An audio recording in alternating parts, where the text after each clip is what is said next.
معنا اليوم شخصية مميزة بصوته استطاع أنه يملك قلوب الملايين. بملك أرشيف غنائي مميز وحافل بالأغاني اللي بتمزج بين الطرب الأصيل والروح الشبابية. تاريخه حافل بالحفلات والألقاب، فهو سفير الأغنية التونسية وسفير الفنانين العرب وأمير الطرب العربي. معنا اليوم الفنان التونسي صابر الرباعي. أهلا وسهلا فيك. اهلا وسهلا. خلينا نحكي بداية، هاي الزيارة الرابعة لإلك إلى فلسطين، شو الاختلاف يلي بتجده من زيارة إلى أخرى، وشو انطباعك عن زيارتك الأخيرة؟ اولا سعيد ان يكون متواجد لمرات عديدة بفلسطين، وكل زيارة عندها خصوصية، كل زيارة عندها اكتشاف جديد، كل زيارة نكتشف أنه فما إصرار وصمود وبناء وحضارة ومعمار جديد، وهذا زيارة عن زيارة نكتشفه، وشيء إيجابي جدا. شباب ما شاء الله نشيط، جيل جديد يبشر بكل خير، وهذا الشيء هذا يخلينا نطمئن على فلسطين، وعلى يعني كدولة نحميها، كدولة يحموها أولادها وشبابها وسياسييها وقراراتهم يعني الصارمة والصادقة. فأنا سعيد اليوم موجود بينكم، واعتبرها من الزيارات المهمة جدا طبعا. طب إذا بدنا نحكي شو أضافت لك هاي الزيارة، يعني خاصة أنت الفنان العربي الأول يلي بغني في الضفة الغربية وعلى مسرح روابي، شو بيمثل لك هذا الشيء؟ شرف كبير أن يكون أول فنان عربي يغني على مسرح كبير مثل مسرح روابي، المدينة الجميلة، المدينة الرائعة اللي بنيت بسواعد فلسطينية، بفكر فلسطيني، بشباب، بلوجيستيك يعني فلسطيني. وهذا شيء يحسب للسيد بشار مصري على الفكرة وعلى الإصرار على أنه المدينة هذه وكل الكرو اللي معه، المدينة هذه ترى النور يوما ما، واليوم شفناها بمسرح كبير نعتبره أكبر مسرح ممكن يستقطب ناس في الوطن العربي، هذه صراحة يعني. فأن نكون أول فنان يغني على هذا المسرح شرف كبير، أن نكون الفنان ويأتي هذا الحشد وهذا الجمهور الكبير من الضفة ومن كل فلسطين لا يحضر الحفل، فهذا شرف كبير. وكنت سعيد بلحظات السعادة اللي أعطوني إياها، وأنا حاولت أنه كذلك نمررها لهم هم من خلال الحفل.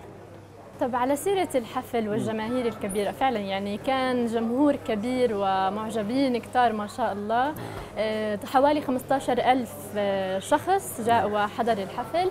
شو الرسالة يلي حسيت أنه وصلت لك من هذا الجمهور الفلسطيني؟ وصلتني رسالة واضحة، أنه نحن باقون، نحن نحب الحياة رغم العوائق، رغم الحواجز، رغم الحصار، رغم كل المعوقات اللي ممكن تعيق حياتنا.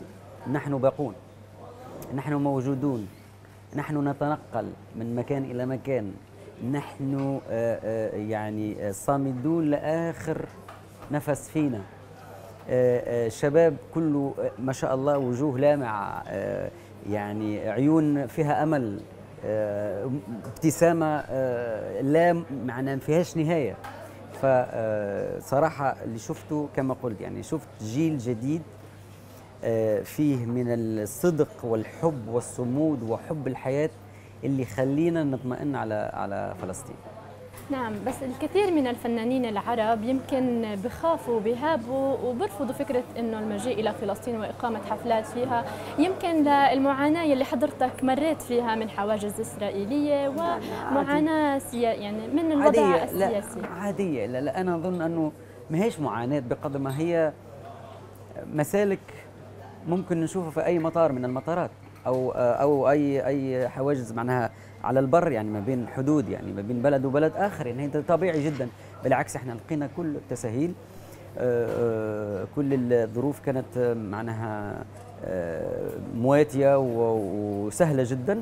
فهذه اظن انه الفكره اللي عند بعض الاخوه في الوطن العربي ممكن فكره مغلوطه، يحبوا يوصلوها، الكيان يحب يوصلها للناس، او الاعلام بصفه عامه يحب يوصلها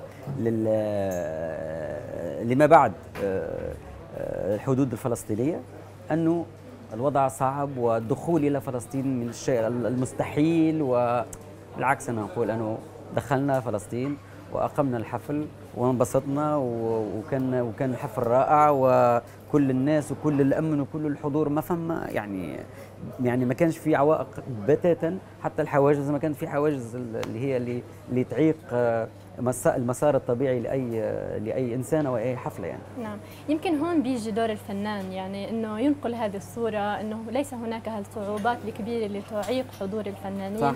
ويكون في مشهد ثقافي فني كمان الى فلسطين. صح.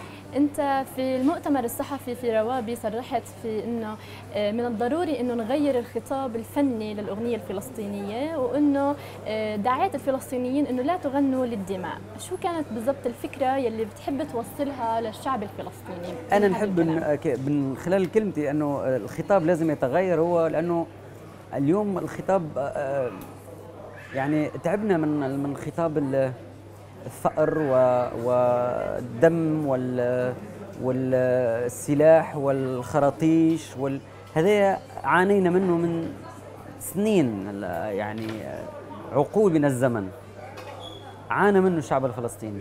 اليوم الصراع والحرب الحقيقية هي حرب فكرية، حرب تعليم، حرب بناء، حرب بناء. يعني الكلمة ممكن ما تطبقش مع بعض، ولكن لأنه الحرب مرتبط بالهدم، لكن الحرب حرب بناء. نحارب المعتدي أو نحارب المستعمر أو نحارب الصهيوني أو نحارب بفكرنا وببنائنا. وهذا هو الاعتماد الحقيقي على الشباب، أنه يرى مشهد آخر أو يصنع لنفسه مشهد آخر وطريقة أخرى حتى يتجاوز كل العراقيل مهما كانت الصعوبات. فاليوم صارت معركة فكرية مش معركة سلاح.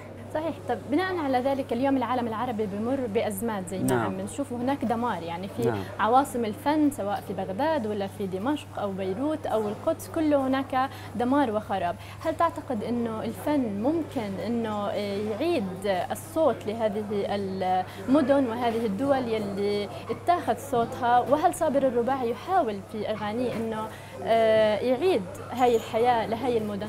شوف صراحة اليوم الوضع بالوطن العربي مهتز. اليوم نشوف أطفال تشرد، ثكالى، أرامل، يعني نساء يغتصبن، أطفال تغتصب الحرية والطفولة متاعهم. صعب أنك اليوم تكون لوحدك تحارب كل هذا الظروف.